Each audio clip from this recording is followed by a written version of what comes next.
Sunday হলে আমাদের বাড়িতে মাংসটা হয়। তো আজকে মাংস হচ্ছে, কিন্তু আজকে ভাবলাম যে একটু বিরিয়ানি বানাই। আর তারপরেও আসছে বাড়িতে একটা গেস্ট।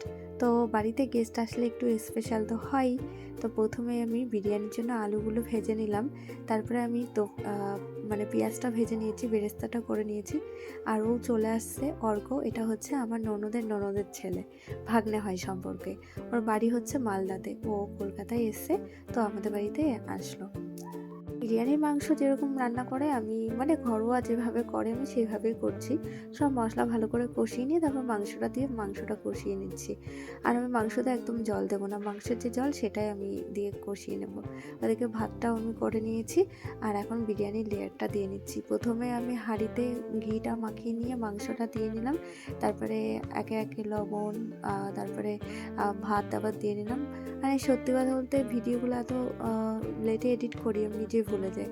একে একে যা যা লাগবে সব কিছু দিয়ে দিচ্ছি, আপনারা দেখতেই পাচ্ছেন।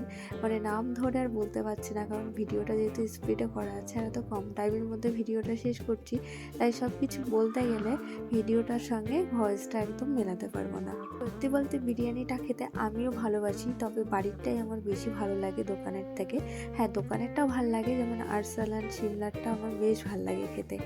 আর একটু বিরিয়ানিতে খোয়া ক্ষীর আর যদি একটু আলু বকরা দেওয়া হয় তাহলে না বিরিয়ানির স্বাদটা বেশ ভালো বেড়ে যায়।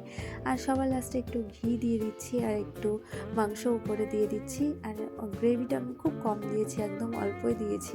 বিরিয়ানির লেয়ার যে যেমনই দিক, যদি মাংসটা খুব সুন্দরভাবে রান্না করা হয় আর মানে সব কিছু একটু পরিমাণ মতন দেওয়া হয়, লেয়ার যেভাবেই দেওয়া হোক না কেন, তাহলে কিন্তু বিরিয়ানি টেস্টটা খুব ভালো হয়।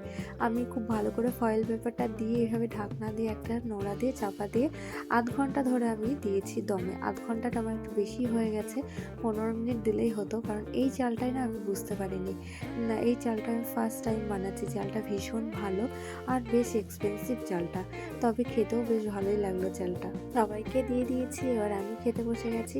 আর একটু শশার কমতি হলো, আজকে শশাটা নেই, তাই পেঁয়াজ দিয়েই খাবো। আর সঙ্গে আমি একটা চাটনি বানিয়েছি, যেটা ধনেপাতা, বাদাম, টক দই, একটু চাট মশলা, আরও অনেক কিছু দেওয়া আছে, একটু লঙ্কা, খেতে ভীষণ লাগে। আর আমি একটা রসুনের চাটনি কিনেছিলাম, সেটাও এর মধ্যে দেওয়া।